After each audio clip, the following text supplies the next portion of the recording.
Hello everyone and welcome back to Coronavirus Corner. We chose our favourite carols on Zoom last night and watched them together on YouTube. A few folk had chosen the same ones, so we had 3 Bleak Midwinters and 2 Hark the Heralds, but we only listened to them once. Maureen chose Little Donkey because she loves animals. "Oh, it was so brave, that little donkey," she said, "carrying that heavy load all the way to Bethlehem. I want to be as brave as him with 2020 and COVID." It was one of her deep moments.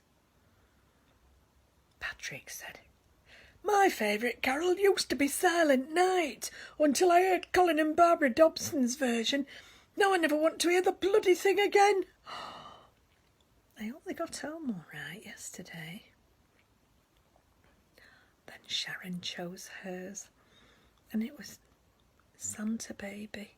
And we all started laughing when the vicar said, "Which church have you sung that in, Sharon?" And she blushed because she hadn't realised it wasn't a carol. She thought carols were just songs you sing at Christmas. We listened to it anyway, and Maureen said, "It's very jolly. I think we should sing it in church next year." And Charles said he's definitely going to get her to help choose the carols for the cathedral service next year. Oh dear. I chose 3 Kings from Persian Lands Afar. And I said I love it because it's so beautiful it makes me cry. And Charles said he loves it too. It's one of his favourites.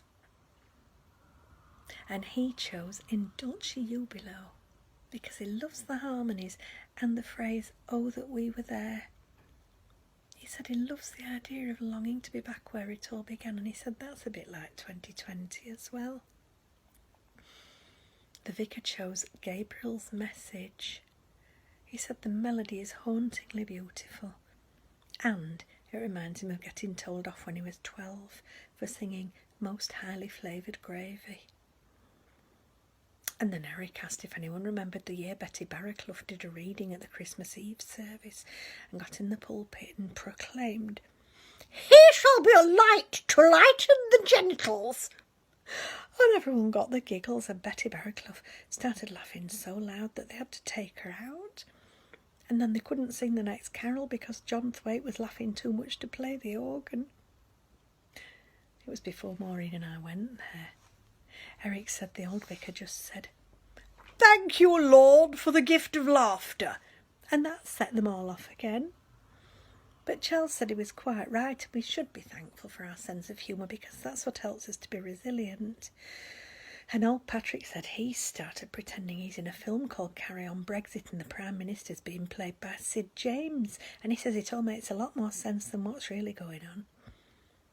So then we thought about who'd be in it. We decided Hattie Jakes would have to play Angela Merkel, and Jim Dale would be Rishi Sunak. Then we thought Kenneth Williams for Jacob's Rees-Mogg, but then we couldn't think of anything for Charles Hawtrey, so we swapped them. And then we put Kenneth Williams playing Dominic Cummings, and I'd almost forgotten about him, and Patrick said that's the idea. He said, "I bet that bloody rat went straight round the back when he walked out the front. I bet he's still in there." Well, he could be, couldn't he? We wouldn't know. We all had mince pies and sherry ready, and after we'd listened to all the carols, we had a drink together. And Maureen goes squiffy after a couple of sips, so that was very entertaining. She started singing Little Donkey and told us she loved us several times, until Eric put his arm round her and said, Now, my little seagull, stop squawking and eat your mince pie." It was a lovely Zoom. And afterwards I listened to some of the carols again and I felt all Christmassy. Today's sensible tip is, find something funny to think about, watch some comedy on TV, or try to remember 5 times you were helpless with laughter. Focus on fun for a while. You take care, stay safe, and I'll see you tomorrow. Bye-bye.